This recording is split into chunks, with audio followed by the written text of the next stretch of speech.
it's interesting that the Demoncraps have always been showing their true color toward the so-called Black Americans. But unfortunately, Black Americans refuse to pay attention. They refused to open their eyes, and they were loyal to the Demoncraps, making sure that they go out to the polls and vote. Whenever it's time for election, now Oprah Winfrey, Barack Obama, and all of the people, the black people that the so-called Black Americans idolize, they come out, they give free concerts. They kind of like grease your hands with things that can't help you in life. And once they get your votes, you no longer hear from them again until, of course, it's time for election time. Now, I'm not going to read this entire article. I'm going to put the link on the bottom and you can read it for yourself. But this should be an eye-opening for the so-called Black Americans. Yes, I know that they have always been showing their colors. They've been showing you. They speak one thing, but then they show you how they really feel about you, but you ignored the signs and you opened your ears and you only heard the things and the empty promises that they were making to you. But you closed your eyes to what was really going on. So we see here in the article, Bernie Sanders appears irritated after being pressed about reparations. Now, Kamala Harris was recently on the Breakfast Club, and Charlemagne the God was asking her what was she going to do specifically for black people. And of course she beat it around the bush like they always do and started talking about everybody and how she would work in favor for everybody, and that how she's going to do tax cuts, but yet they're against tax cut with President Trump. But now she's making the same promises that they claim they disagree with President Trump. They were against his tax cuts. They were saying that how it was going to set the country back and how it was messing up the businesses. And now we have Cuomo in New York State saying how the tax cut hurt them, but yet they're making empty promises about tax cut for the lower class and the middle class. And they said black people are included in that. Those are the reparations that she was talking about. But then when he pressed her even more, then Kamala Harris came out and said that nothing would be done specifically for black people. But yet black people still support her because of the melanin in her skin. And that's the same thing that happened with Barack Obama. In the years that he was president, he did nothing specifically for black Americans. But he did everything for the gays and the transgenders and the women. But yet black Americans, he says, I'm president for everybody. So, reading down this article, when Vermont Senator Bernie Sanders was asked whether he endorsed reparations for the descendants of slaves in the United States during a CNN town hall earlier this week, he responded with another question. What does that mean? Now, I find that quite interesting that Bernie Sanders have to ask the question, what does reparation mean? Being that he's of a so-called Jewish descendant and they received reparations. The Jews received reparations in the United States, but now he is questioning, what does that mean? It says the Democratic presidential hopeful wasn't soliciting moderator Wolf Blitzer for a quick dictionary break, although the Associated Press notes that the Democratic candidate had been trying to embrace a new meaning of the word, meaning they're going to make other promises like tax cuts, or maybe education, or maybe health care. But when it comes to specifically talking about the same type of reparations that the Jews received, now there's a problem. They have to now define what that word means. And then he says, I'm not sure anyone very clear, Sanders, who didn't support reparations during his unsuccessful 2016 presidential bid, continued, while several other 2020 Democratic hopefuls, including Elizabeth Warren and Kamala Harris, have recently voiced support slavery reparations. What form those reparations would take is unclear. They don't know. Should reparations involve the literal payment of damages to the families of slaves? Or should those reparations be made not through direct monetary compensation, but through policies that benefit Black Americans to close opportunity gaps? Listen to what they're saying. And these are promises that they've been making each time there's a presidential candidate. And it says it depends on who you ask. Race-conscious policies are not a substitute for reparations because they treat a symptom without acknowledging the cause. Democratic hopeful Marianne Williamson, lesser known in the political realm, although well known as a best-selling author and as a spiritual advisor to Oprah, tells Fortune, as a consequence, they don't have the kind of psychological or emotional force that fundamentally impact a culture. In fact, they can actually increase the problem if Americans don't have a deep understanding of why the policies are appropriate.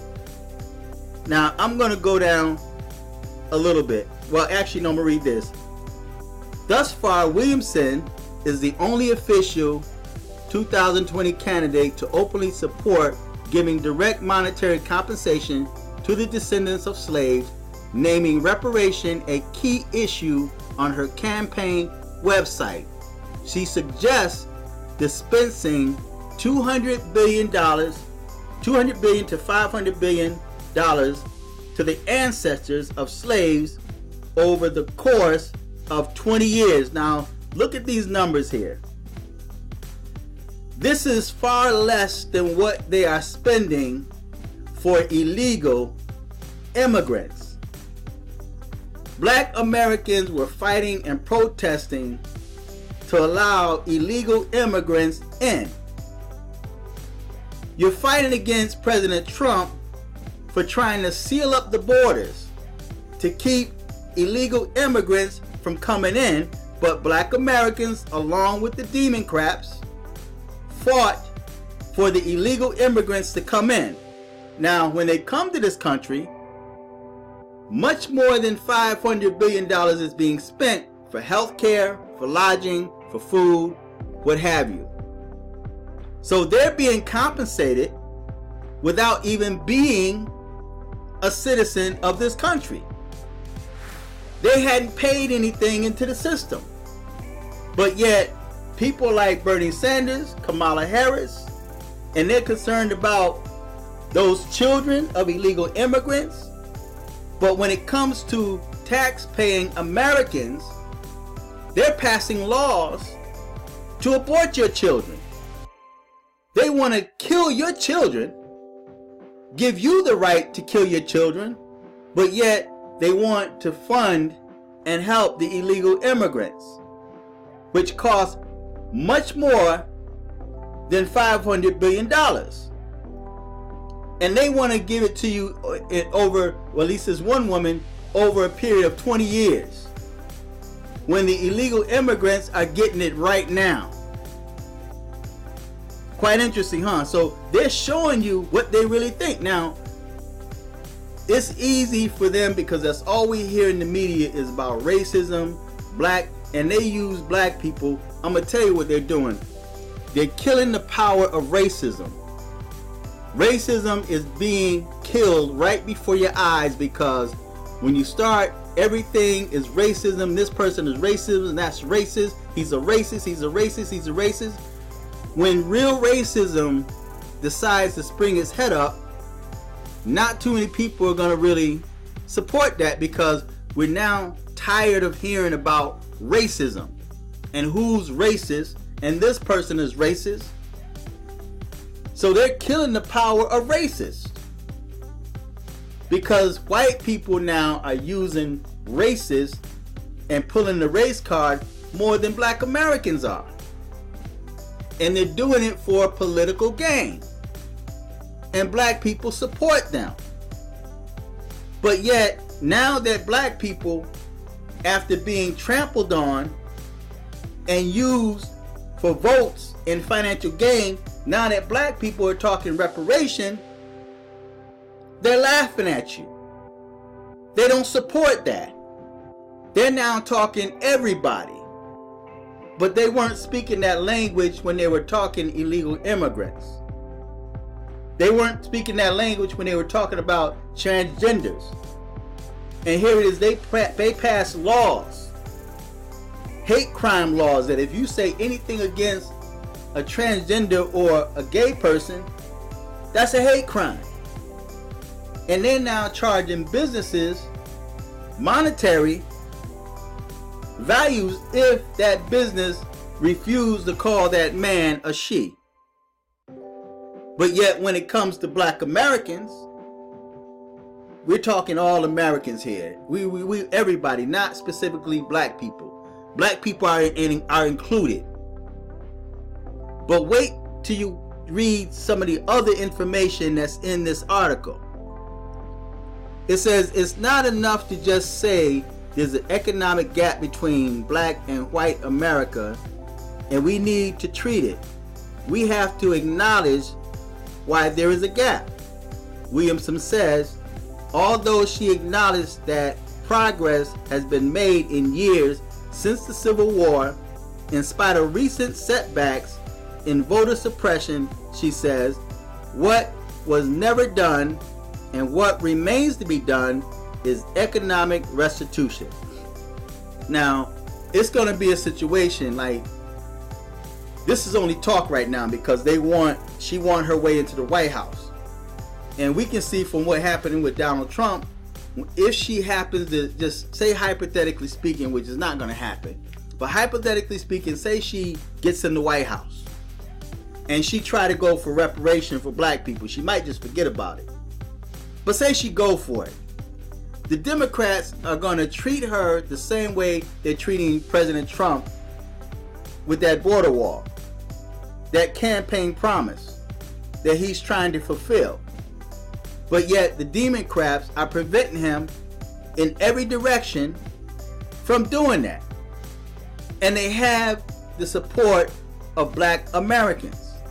So now that black Americans are reaching out, now they are laughing at you. Now, I made a video and I spoke on how black Americans are the laughing stock of the world. And now the last part of this article, I want you to pay attention to what it says, right? Now I'm gonna go down a little further. Now this is the video. Once you click on it, there's a video. You can check that out.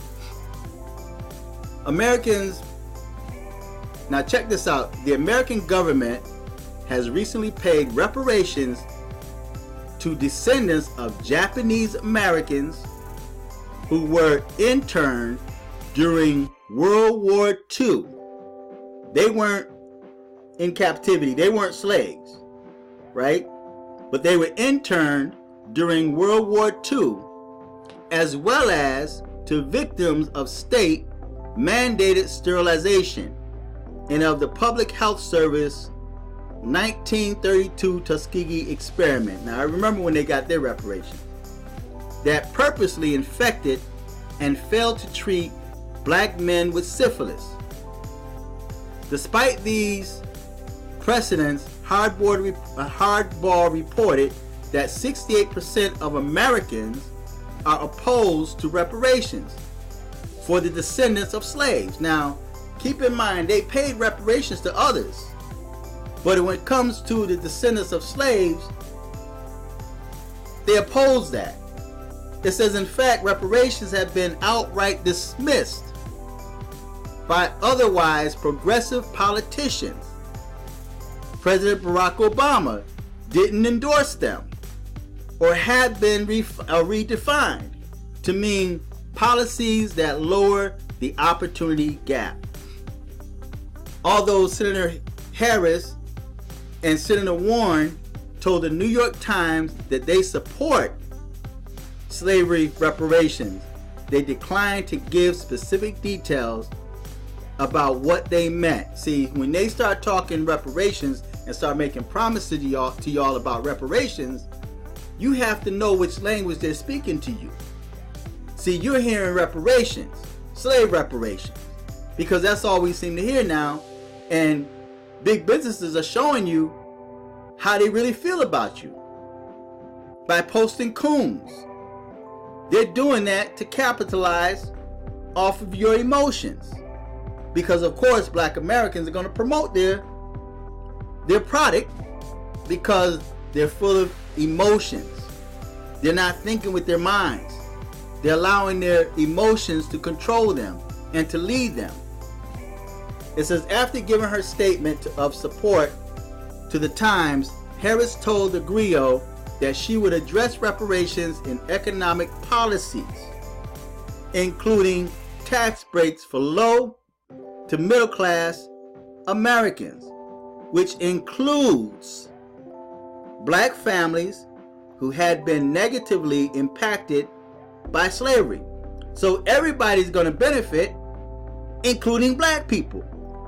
But this is not reparations specifically for black people like the Jews received, and like the Japanese received, and other people received. But when the reporter Natasha Alford directly asked if Harris had a particular policy for African Americans that she would explore, rather than policies that would by default affect black families, the California Democrat said she didn't. Same thing she said on the Breakfast Club. She says, I'm not going to sit here and say I'm going to do something that's only going to benefit black people. Think about that. She says, I'm not going to sit here and say I'm going to do something that's only to benefit black people. But she benefited the illegal immigrants. She benefited the women that wanted to murder their unborn children. They benefit the gays and the transgenders, but nothing that would specifically benefit black people. No, Harris said, because whatever benefits that black people will benefit that community and society as a whole, and the country. Now, this is also a video you have to click on, right? If you want to see what it says. Right here, this is the last part, and I'm going to read that last part on the bottom, and I'm going to just put the link on the bottom. You guys can check it out for yourself, because I've gone a little bit too long.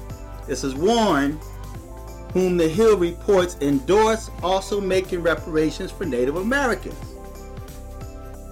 A part of the conversation, has previously endorsed universal child care and the special home buying assistance to discriminatory redlining policies as a means to benefit minority communities that have often been left behind.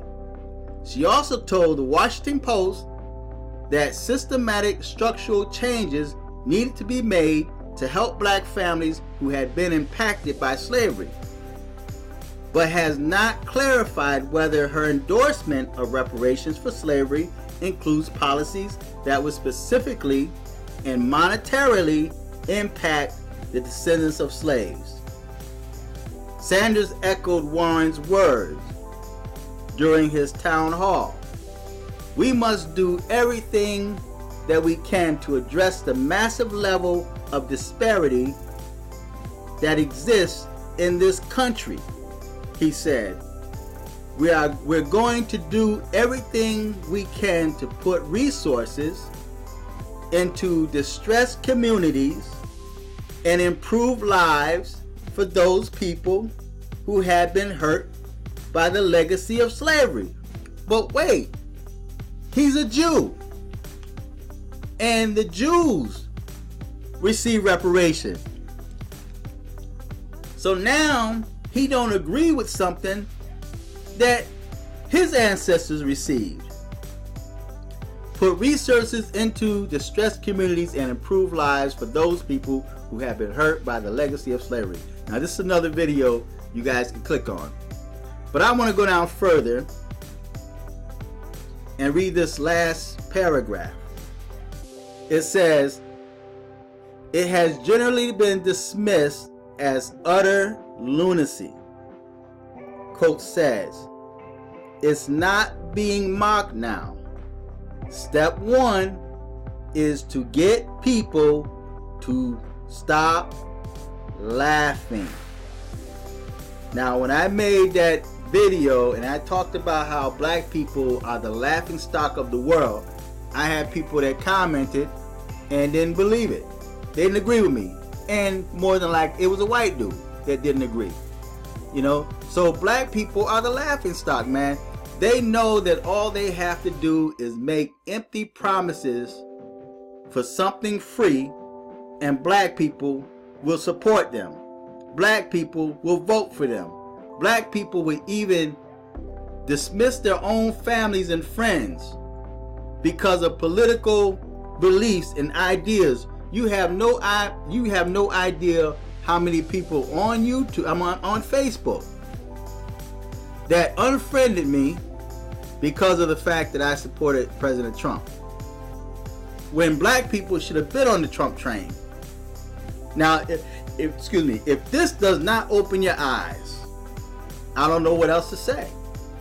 You know, because right now they're telling you how they really feel, and they're gonna come and make empty promises about health care and about housing, but yet they attacked. Anyway, I'm not even going to get into that, but they're going to make promises about housing, health care, free medical, and all this good stuff, free education, and black people are going to vote for them because you believe them. They have a way to lie to you. They know how to push your buttons to get you to go out to the polls. And black people, like robots in a trance, go and vote for them. You voted for them, and now what have they done since they've been in office? Their only agenda is to destroy Trump. They've done nothing for their voters that voted them in the office. So this should be an eye-opener for black Americans. Now I'm going to put the entire article on the bottom, and you can read it for yourself. So wake up, black people. What black people should do, in my opinion, once they recognize that black people are leaving the Demoncrap train, once they see that black people are now supporting Trump, if Trump can get just like 80, maybe 90% of black people to support him, and I know that's not going to happen, excuse me. I know that's not going to happen because there's a lot of black people that don't like black people. They don't want to see black people rise. They have that slave mentality. But if black people, if Trump could get like maybe 80% of black folks, blacks and Latinos, then maybe that might wake the Demoncraps up. See, because right now, they gave up on black Americans. And their target now, their support target, is the immigrants. That's why they're pushing so hard for illegal immigrants. And when they bring those illegal immigrants in, guess where they're going to set up? Right in the communities of black people. They're going to be set up right in the black communities. So now you're on the bottom fighting for crumbs with the illegal immigrants. And they will be favored over you. Because now they've become the Democrat majority. That's their votes. That's why they're pushing so hard for the illegal immigrants. Because forget about depending on black Americans now. We got the illegal immigrants. And they're putting billions, trillions of dollars into illegal immigration. But yet, for black reparations, for slave reparations, they frown on that. They laugh on that. And the ones that did mention it are looking over a 20-year period. So, black people need to wake up. I'm going to put the article on the bottom. Check it out for yourself. And don't forget to click and support the channel. Until next time, I'm fearless.